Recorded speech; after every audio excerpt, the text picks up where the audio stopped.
તુલસીના છોડમાં માતા લક્ષ્મીનો વાસ હોય છે. તેની પૂજા કરવાથી થાય છે અઢળક લાભ. તુલસીનો છોડ દરેક હિન્દુના ઘરમાં હોય છે, પરંતુ બહુ ઓછા લોકો આની ચિંતા કરતા હોય છે અને અમુક લોકો તુલસી વિશે કશું જાણતા નથી. તો મિત્રો, આજે આપણે જાણીશું તુલસીના છોડના મહત્વના નિયમો, જે આપણા શાસ્ત્રોમાં બતાવ્યા છે કે તુલસીને પાણી કેવી રીતે આપવું, તુલસી પાસે કઈ વસ્તુઓ રાખવી શુભ માનવામાં આવે છે વગેરે. ઘણા એવા પૂર્ણ નિયમોનું પાલન કરવું જરૂરી છે. આપણા ઘરમાં તુલસીનો છોડ હોવો એ પરિવારના દરેક સભ્ય માટે દરેક રીતે ઉપયોગી છે.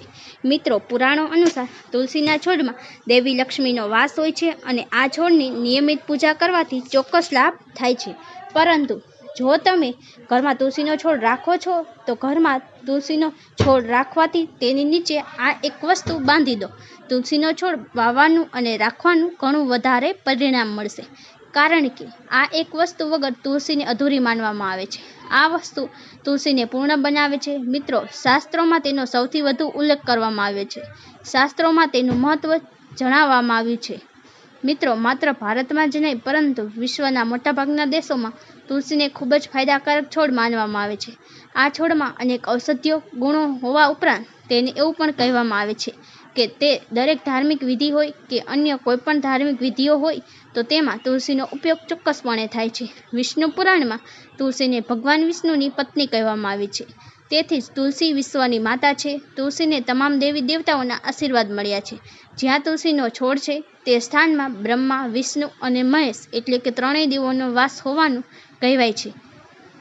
તુલસીની પૂજા કરવાથી તમામ પાપનો નાશ થાય છે અને તમામ પરેશાનીઓ દૂર થઈ જાય છે. શાસ્ત્રો અનુસાર જે ઘરમાં તુલસીના છોડમાં લીલોતરી રહે છે, ત્યાં સુખ, સમૃદ્ધિ અને શાંતિ રહે છે. ભગવાન વિષ્ણુની પૂજામાં અને તેમને અર્પણ કરવામાં આવતા ભોજનમાં તુલસીના પાન જરૂર હોવા જોઈએ, કારણ કે તુલસીના પાંદડા વિના ભગવાન વિષ્ણુ અને તેમની પૂજા કરી શકાતી નથી. માટે દરેક ઘરમાં તુલસીનો છોડ લગાવવો જોઈએ. જો તમારા ઘરમાં તુલસી છે, તો તમારે ઘરમાં સુખ, શાંતિ અને સમૃદ્ધિ માટે તુલસી માને ચૂંદડી અર્પણ કરવી જ જોઈએ. ઘણીવાર લોકો ઘરમાં તુલસીનો છોડ લગાવે છે, પરંતુ તેઓ તુલસી માને ચૂંદડીના ચઢાવવાની ભૂલ કરે છે, જેના કારણે તેઓના ઘરમાં સુખ, શાંતિ રહેતા નથી. જેટલું શુભ ફળ આપણને તુલસી ક્યારો રોપવામાં મળે છે, તેના કરતાં તુલસી માને ચૂંદડી ચડાવવાથી વધુ શુભ ફળ મળે છે. આનાથી પતિ પત્ની વચ્ચે પ્રેમ અને વિશ્વાસ વધે છે. ઘરમાં રહેતી સ્ત્રીઓ હંમેશા પરણી અને ભાગ્યશાળી હોય છે. પરંતુ તુલસીને ચૂંદડી અર્પણ કરતી વખતે તમારે ધ્યાન રાખવું જોઈએ કે તમારે તુલસીને લાલ રંગની ચૂંદડી ન ચઢાવવી જોઈએ. લાલ રંગ મંગળ ગ્રહ સાથે સંબંધિત છે અને બુધ ગ્રહ તુલસી સાથે સંબંધિત છે. મંગળ અને બુધ મિત્ર નથી. શુક્ર અને શનિ બુધ માટે અનુકૂળ ગ્રહો છે. તેથી તુલસી પર ક્યારેય લાલ ચૂંદડી ન ચઢાવવી જોઈએ. લીલી અથવા પીળી ચૂંદડી અર્પણ કરી શકો છો, અથવા તુલસી પર રંગીન ચૂંદડી પણ અર્પણ કરી શકો છો. પરંતુ ઘણા લોકો તુલસી પર જૂની ફાટેલી ચૂંદડી બાંધે છે. મિત્રો, તેમ કરવું અશુભ છે. તુલસી પર હંમેશા નવી ચૂંદડી જ બાંધવી જોઈએ. તુલસી પર ચૂંદડી ચઢાવવા માટે એકાદશીનો દિવસ શ્રેષ્ઠ માનવામાં આવે છે. તમે કોઈપણ નવી ચૂંદડી લાવી શકો છો. એકાદશીના દિવસે તુલસીના છોડ પર ચૂંદડી બાંધવાથી તમને અને પરિવારને ઘણો લાભ થશે. તુલસીના છોડ નજીક ચંપલ ન રાખો. ચૂંદડી જૂની થઈ જાય તો એકાદશીના દિવસે ચૂંદડી બદલી દેવી જોઈએ. મિત્રો, તમારે તુલસીના લગ્ન પણ કરાવવા જોઈએ. આનાથી વ્યક્તિના તમામ દુઃખનો અંત આવે છે. એવું માનવામાં આવે છે કે તુલસીનો છોડ ખૂબ જ સંવેદનશીલ હોય છે. તેથી તેની સારી રીતે કાળજી લેવી પડે છે, તો જ તેના શુભ ફળ મળે છે. તમારે ક્યારેય તુલસીના છોડ પાસે ખરાબ શબ્દો ન બોલવા જોઈએ. ભૂલથી પણ તુલસી પાસે સાવરણી ન રાખવી જોઈએ. જે જગ્યાએ તુલસીનો છોડ હોય તેની આસપાસ થૂકવું ના જોઈએ. તુલસીના છોડ પાસે પાણી ભરેલું પાત્ર રાખો. તુલસીના છોડની બાજુમાં દીવો પ્રગટાવવો જોઈએ અને થોડીવાર બાદ દીવાને ત્યાંથી હટાવી દેવો જોઈએ, કારણ કે તુલસીના છોડની નીચે ઓલાયેલો દીવો રાખવો તે અશુભ માનવામાં આવે છે. તુલસીના છોડમાં શિવલિંગ અને ગણેશજીની મૂર્તિ ન રાખો. સાથે જ અન્ય કોઈપણ જાતનો છોડ રોપવો એ અશુભ છે. તુલસીના છોડની પાસે કપડાં સૂકવવા ના જોઈએ, નહીંતર કપડામાંથી ગંદુ પાણી તુલસીના છોડમાં જાય છે. તુલસીના છોડને પાણી આપતી વખતે ધ્યાન રાખો કે પાણી પગ ઉપર ન પડે. તમારા ચરણ એ તુલસીનું અપમાન કરે છે. શ્રી કૃષ્ણ કહે છે કે રોજ તુલસીના દર્શન કરવાથી માણસને સ્વર્ગ પ્રાપ્ત થાય છે અને તુલસીના પાનનું સેવન કરવાથી તમારા તમામ પાપનો નાશ પામે છે. તુલસીના છોડને ઘરની પૂર્વ દિશામાં લગાવવો ખૂબ જ શુભ માનવામાં આવે છે. જો ઉત્તર દિશામાં તુલસીના વાસણમાં અન્ય છોડ ઉગે છે, તો તેને સમયસર કાઢી નાખવા જોઈએ અથવા તેનું દાન કરવું જોઈએ. એવું કહેવાય છે કે જ્યારે ઘરમાં એકથી વધુ તુલસીના છોડ ઉગવા લાગે છે ત્યારે ખરેખર દેવી લક્ષ્મી ઘરમાં આવે છે. તુલસી પાસે ક્યારેક કાંટાવાળા છોડ ન રાખવા જોઈએ, તેનાથી તુલસી માતા ગુસ્સે થાય છે. તુલસી પાસે અન્ય છોડ રાખવા એ અત્યંત અશુભ માનવામાં આવે છે. છોડમાંથી નકારાત્મક ઉર્જા બહાર આવે છે. શાસ્ત્રોમાં કહેવાયું છે કે જે છોડ લીલી કાંટીઓ ઉત્પન્ન કરતા હોય તેવા કાંટાવાળા છોડ ક્યારેય તુલસી પાસે ન રાખવા જોઈએ. આવા છોડ બીજી કોઈ પણ જગ્યાએ ન રાખવા જોઈએ. આવા છોડના કારણે ઘરનું વાતાવરણ નકારાત્મક થઈ જાય છે. જેમ કે ઘણા લોકો સજાવટના નામે થોડનો છોડ ઘરમાં રાખે છે. આવું બિલકુલ ન કરવું અશુભ છે. ભૂલથી પણ તુલસીનો છોડ સમજી શકાય છે, માટે તેને તુલસી પાસે ન રાખો. તેનાથી સંપૂર્ણ સકારાત્મક ઉર્જાનો નાશ થાય છે.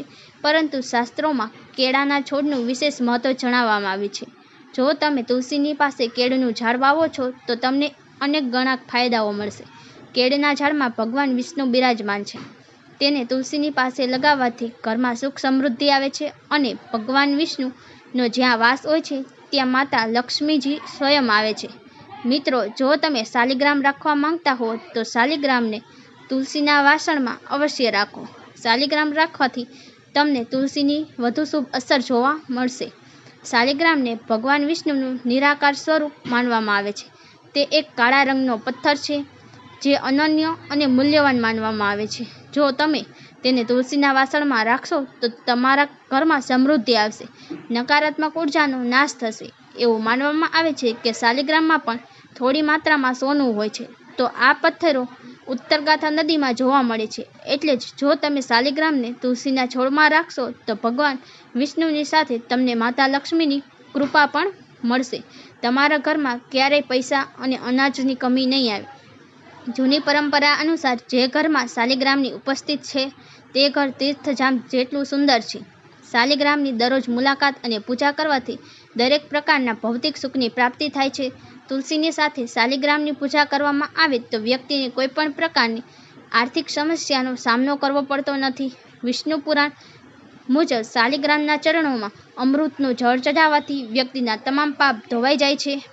મૃત્યુ પામેલ વ્યક્તિ વૈકુંઠમાં જાય છે. આ ચરણામૃત દવા જેવું છે.